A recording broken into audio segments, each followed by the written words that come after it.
बधवान में स्वामी को रणिक देवी के मंदिर ने बहुत आकृष्ट किया। मंदिर बहुत सुंदर था, किंतु उससे अधिक आकर्षक उसका इतिहास था। रणिक देवी का जन्म जूनागढ़ में हुआ था। उसके सौंदर्य की चर्चा गुर्जर प्रदेश के सारे राज परिवारों में हो रही थी। उस समय पाटन का राजा सिद्ध था। सिद्धराज से रणिक देवी की सगाई हो गई थी, पर जूनागढ़ का राजा तो राखीगढ़ था। रणिक देवी उसकी प्रजा थी। उस पर राजा का पूरा अधिकार था। अपने ही राज्य में बसने वाली ऐसी सुंदरी से वह प्रेम क्यों न करता। वह रणिक देवी से प्रेम करता था और उसके साथ विवाह करना चाहता था। वह कैसे सहन करता कि पाटन से आकर सिद्धराज रणिक देवी को ब्याह कर ले जाए और जूनागढ़ का राजा खड़ा मुँह ताकता रहे। प्रश्न प्रेम का ही नहीं था, अहंकार का भी था, स्पर्धा का भी था। राखीगढ़ ने रणिक देवी और उसके घर वालों की अनुमति की प्रतीक्षा नहीं की। इच्छा राजा की चलेगी, कन्या अथवा उसके अभिभावकों की नहीं। उन्होंने अपने राजा को छोड़कर उसकी सगाई किसी और राजा से करने की मूर्खता क्यों की थी। उसका दंड तो उन्हें भुगतना ही था। राखीगढ़ ने रणिक देवी का अपहरण किया और उसे अपने महलों में ले आया। वहाँ उसे रोकने वाला कोई नहीं था। उसने रणिक देवी से विवाह कर लिया और उसका पति बन गया। सिद्धराज को इस घटना की सूचना मिली तो वह रुका नहीं। वह किसी प्रकार भी स्वीकार नहीं कर सकता था कि जो होना था वह हो चुका। रणिक देवी उसके भाग्य में नहीं थी। अब वह राखीगढ़ की पत्नी थी। उस विवाहिता की कामना उचित नहीं थी। अब उससे उसका विवाह नहीं हो सकता था। पर नारी में ऐसी आसक्ति धर्म संगत नहीं थी। सिद्धराज के मन में धर्म नहीं, अपनी कामना थी। वह तो जानता था कि उसके प्रेम का अपमान हुआ था, उसकी वाग्दत्ता का अपहरण हुआ था, उसकी शक्ति और वीरता को क्रूरतापूर्वक पैरों तले रौंदा गया था। पूरे पाटन राज्य की नाक कट गई थी।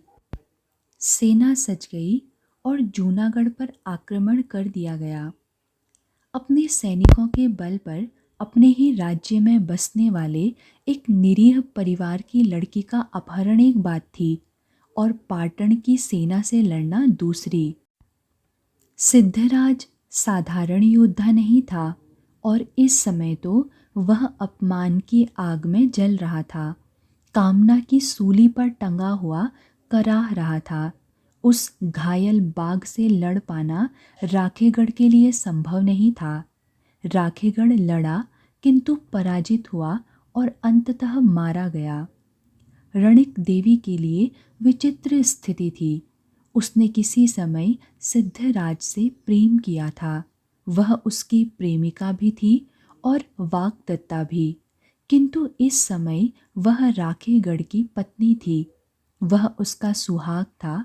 अब उसका जीवन और उसका धर्म अपने पति के साथ था। वह नहीं चाहती थी कि उसका प्रेमी पराजित होकर मृत्यु के मुंह में जाए, किंतु वह अपने पति की मृत्यु की कामना भी कैसे कर सकती थी। उसे अपने पति की पराजय और उसकी मृत्यु की सूचना मिली। उसे सिद्धराज का संदेश भी मिला कि चाहे अब वह राखीगढ़ की पत्नी थी, किंतु सिद्धराज के मन में उसके लिए उतना ही प्रेम था जितना कभी उसकी वाग्दत्ता होते समय था।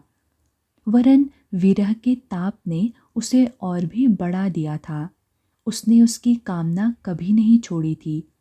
वह अब भी उससे प्रेम करता था और विवाह करने को तैयार था। वह आ रहा था, उसे पाटन की पटरानी बनाएगा। रणिक देवी को अपने पूर्व प्रेमी का यह संदेश तनिक भी अच्छा नहीं लगा। वह अपना पूर्व जीवन भुला चुकी थी। वह अब न सिद्धराज की वाग्दत्ता थी न उसकी प्रेमिका, वह राखेगढ़ की विधवा थी। पुनर्विवाह अथवा किसी पर पुरुष के संग की कल्पना भी उसके लिए पाप की खान थी। वह जानती थी कि सिद्धराज कितनी उमंग से आ रहा है, किंतु वह क्या कर सकती थी। किसी समय राखेगढ़ ने उसे उसकी इच्छा के विरुद्ध प्राप्त किया था, किंतु उसमें केवल रणिक देवी की इच्छा का विरोध था। यदि सिद्धराज उसे प्राप्त करता था तो उसमें उसकी इच्छा का नहीं, धर्म का भी विरोध था। इससे तो उसका सतीत्व नष्ट हो जाएगा, वह धर्म की दृष्टि से अपराधिनी हो जाएगी। रणिक देवी ने अपने धर्म की रक्षा के लिए अपने पति के शव के साथ चितारोहण किया और सती हो गई। सिद्धराज को युद्ध में तो जय मिल गई, किंतु रणिक देवी की भस्म ही मिल पाई। उसकी समझ में नहीं आ रहा था कि रणिक देवी ने यह क्या किया। वह उसकी प्रेमिका और वाग्दत्ता थी। राखेगढ़ ने बलात् उसका अपहरण कर उसे अपनी पत्नी बनाया था। अब जब सिद्धराज आ गया था और उसने राखेगढ़ का वध भी कर दिया, तो रणिक देवी ने अपने प्राण क्यों दे दिए? उस राक्षस के लिए जो उसका अपहरण कर लाया था और जिसने उसकी और उसके अभिभावकों की इच्छा के विरुद्ध उससे विवाह किया था। पर सिद्धराज को रणिक देवी के चरित्र की आभा भी दिखाई पड़ रही थी। उसने पतिव्रत धर्म की पराकाष्ठा का दर्शन कराया था। वह प्रेमिका थी या नहीं, किंतु वह सती थी। उसने पर पुरुष को अपना स्पर्श भी नहीं करने दिया था। उसने प्रेम से ऊपर धर्म को रखा था। उसने सुख भोगमय अधर्मपूर्ण जीवन व्यतीत करने के स्थान पर धर्मपूर्ण मृत्यु को अधिक श्रेयस्कर माना था। अब वह सिद्धराज के लिए प्रेम की नहीं, श्रद्धा और भक्ति की पात्र थी। सिद्धराज ने रणिक देवी की चिता के स्थान पर ही यह मंदिर बनवा दिया और लोक मन में रणिक देवी को देवत्व प्रदान किया। स्वामी बहुत देर तक उस मंदिर को देखते और इस कथा पर विचार करते रहे थे। कैसे लौकिक सुखों के मध्य में से अलौकिक भाव उभरता है, कैसे संसार में से ही अपने त्याग और धर्म बुद्धि से देवत्व उत्पन्न होता है। तपस्या और त्याग के कैसे कैसे रूप होते हैं संसार में। संध्या समय से ही गतिविधि कुछ बढ़ गई थी। ऊपर के तल वाला बड़ा कक्ष सावधानी पूर्वक साफ किया गया। उसमें पोछा लगाकर उसे फूलों से सुवासित किया गया। स्वामी ने यह सब देखा था, किंतु उस ओर अधिक ध्यान देना उन्होंने उचित नहीं समझा। होगा कुछ, कोई पूजा होगी, कोई आयोजन होगा या कोई समारोह भी हो सकता है। यह स्वामी का मठ नहीं था कि सब कुछ उनकी अनुमति से ही हो अथवा सारी गतिविधि की उन्हें पूर्व सूचना हो। साँझ ढली तो अनेक लोगों के स्वरों से स्वामी ने अनुमान लगाया कि बहुत सारे लोगों का आगमन हुआ है। उस कमरे में आज भोजन इत्यादि का प्रबंध भी लगता था। बर्तनों के टकराने, खनखनाने की ध्वनियाँ और सामान ढोकर लाने वालों के स्वर। क्या बात है? स्वामी ने नंदू से पूछ ही लिया। आज कोई विशेष अनुष्ठान है? नंदू ने उनकी ओर देखा। आपको निमंत्रण नहीं मिला? नहीं तो? स्वामी बोले, कोई पूजा है? पूजा नहीं, उत्सव है, पवित्र आत्माओं का समारोह, नंदू ने कहा और चला गया। स्वामी को लगा कि नंदू के स्वर में उत्सव तो दूर, उत्साह भी नहीं था। तनिक भी प्रसन्न नहीं था। उसने कहा तो था कि समारोह था, किंतु उसके स्वर में तनिक भी प्रशंसा का भाव नहीं था। इसका अर्थ था कि जो भी कुछ हो रहा था वह नंदू को प्रिय नहीं था। अंधकार हो जाने के पश्चात उस कमरे के कपाट बंद हो गए। कई बार ध्यान करने के लिए भी कपाट बंद कर लिए जाते थे, किंतु उस कमरे में से तो स्वामी को कुछ विचित्र स्वर सुनाई दे रहे थे। उन स्वरों में अनेक स्वर स्त्रियों के भी थे। प्रायः नीचे मैदान अथवा वाटिका में काम करते हुए श्रमिकों के स्वर उनके कमरे तक आ जाते थे। उनमें भी स्त्रियों के स्वर होते थे, किंतु ये स्वर उनसे भिन्न थे। ये स्वर तो किसी उत्सव में एकत्रित हुए स्त्री व पुरुषों के स्वर थे, हंसने व खिलखिलाने के स्वर थे। और ये स्वर उसी बड़े कक्ष में से आ रहे थे। यह कमरा बंद क्यों था? ध्यान के लिए शांत वातावरण प्राप्त करने के लिए कपाट बंद किए जाएं तो ऐसे स्वर तो कभी नहीं आते।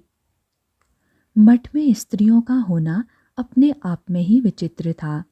मंदिर की बात और होती है, लोग वहाँ प्रतिमा दर्शन के लिए भी आते हैं और भजन कीर्तन के लिए भी, किसी साधु दर्शन के लिए अथवा प्रवचन सुनने के लिए स्त्रियां भी आ जाया करती हैं।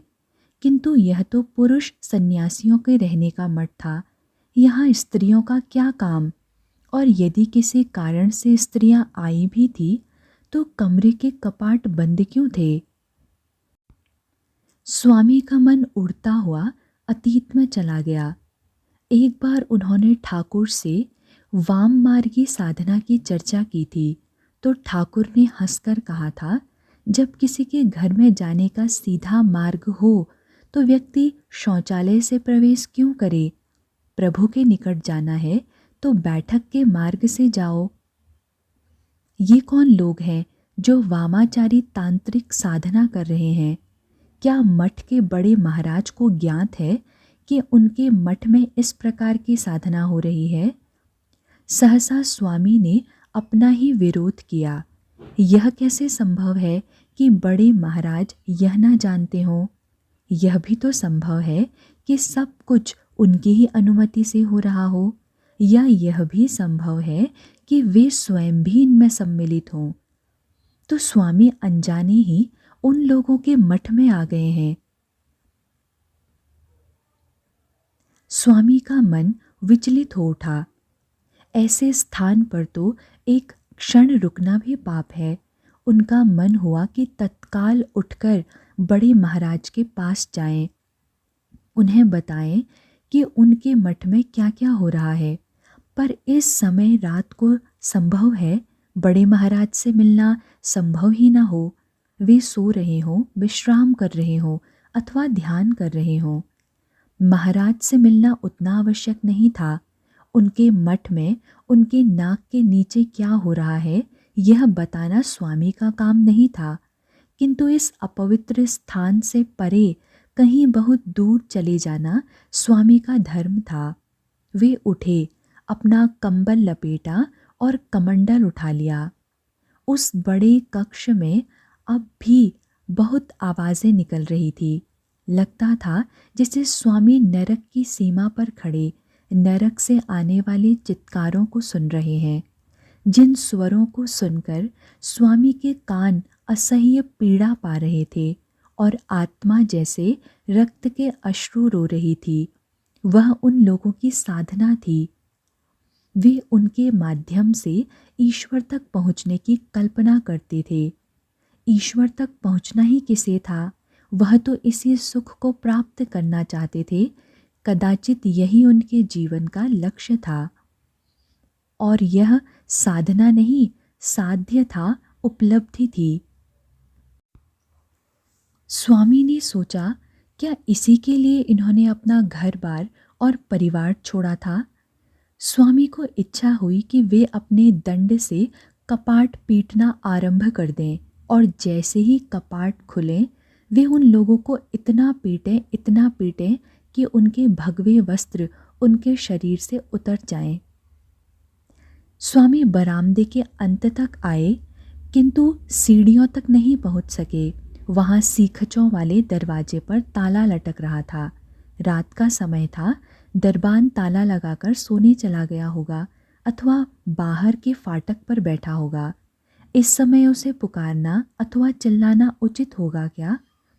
स्वामी तो चुपचाप वहाँ से निकल जाना चाहते थे। वे मठ के अंतेवासियों में से किसी का चेहरा भी नहीं देखना चाहते थे, पर यह संभव नहीं लग रहा था। उन्हें सूर्योदय की प्रतीक्षा करनी ही होगी। कल प्रातः की उपासना भी यहीं इसे अपवित्र मठ में करनी होगी। स्वामी अपने कमरे में लौट आए, किंतु उसके पश्चात उन्हें नींद नहीं आई। पहले तो ध्यान करने का विचार आया, किंतु फिर वे गुरु के नाम का जाप करने बैठ गए। स्वामी सारी रात जप करते रहे। सूर्य की पहली किरण के साथ वे अपने कमरे से निकल आए। वह बड़ा कक्ष अब भी बंद था, किंतु अब वहाँ किसी प्रकार का कोलाहल नहीं था। संभवतः वे लोग अभी मादक पदार्थों का सेवन कर अचेत पड़े हों। स्वामी सीढ़ियों तक पहुँचे। फाटक का ताला तो नहीं खुला था, किंतु दरबान वहीं बैठा था। ताला खोलो भाई। ताला खोलकर क्या होगा? दरबान बोला। आपको बाहर से जो कुछ चाहिए आज्ञा करें, मैं यहीं ला दूंगा। मुझे बाहर से कुछ नहीं चाहिए। स्वामी बोले, मैं स्वयं बाहर जाना चाहता हूँ। पर क्यों? दरबार ने कुछ अधिकार से पूछा। क्योंकि मैं अब यहाँ और रहना नहीं चाहता। स्वामी बोले, मैं यह मठ छोड़ना चाहता हूँ। बड़े महाराज से पूछ लिया क्या? इसमें बड़े महाराज से पूछने की क्या आवश्यकता है? स्वामी ने कुछ चकित स्वर में पूछा। मैं यहाँ नहीं रहना चाहता तो वे बलात् रोक लेंगे क्या? हमें यह आदेश है कि आपको उनसे पूछे बिना बाहर न जाने दिया जाए। दरबान कुछ रुखाई से बोला। तो क्या मैं उनका बंदी हूँ? आप जो भी समझें। दरबान ने मुंह फेर लिया। स्वामी अपने कमरे में लौट आए। उनकी समझ में नहीं आ रहा था कि यह सब हो क्या रहा है। उनको इस प्रकार रोके जाने का क्या अर्थ? स्थान देने के लिए तो मठाधीश की आज्ञा की आवश्यकता होती है, किंतु मठ छोड़ने के लिए इस प्रकार का कोई बंधन नहीं है। कहीं दरबान को कोई भ्रम तो नहीं हुआ? आखिर वे लोग स्वामी को क्यों रोकना चाहेंगे? यदि वे उनको उनकी इच्छा के विरुद्ध अपने संप्रदाय में दीक्षित करना चाहेंगे तो उसका उनको क्या लाभ होगा? और फिर क्या किसी को उसकी इच्छा के विरुद्ध किसी दूसरी उपासना पद्धति में दीक्षित किया जा सकता है? किसी पर किसी विशेष प्रकार का सामाजिक जीवन लादना तो फिर भी किसी सीमा तक संभव है, किंतु किसी पर किसी विशेष प्रकार का आध्यात्मिक जीवन कैसे लादा जा सकता है? और फिर यह तो कोई आध्यात्मिक जीवन भी नहीं था, यह तो पाश्विक भोग है। उस भोग में उन्हें सम्मिलित कर लेने से मठ का क्या लाभ होगा? अवश्य ही दरबान को किसी प्रकार का भ्रम ही हुआ है। चाहे भ्रम ही हो, किंतु अब वे बड़े महाराज से पूछे बिना यह मठ छोड़ नहीं सकेंगे, और यहाँ रहना उनके वश का नहीं था। स्वामी ने अपने आप को शांत किया। उद्विग्न होने का कोई लाभ नहीं था। जब प्रतीक्षा ही करनी थी तो वे अपनी दिनचर्या तो पूरी कर ही सकते थे। कारागार में उपासना?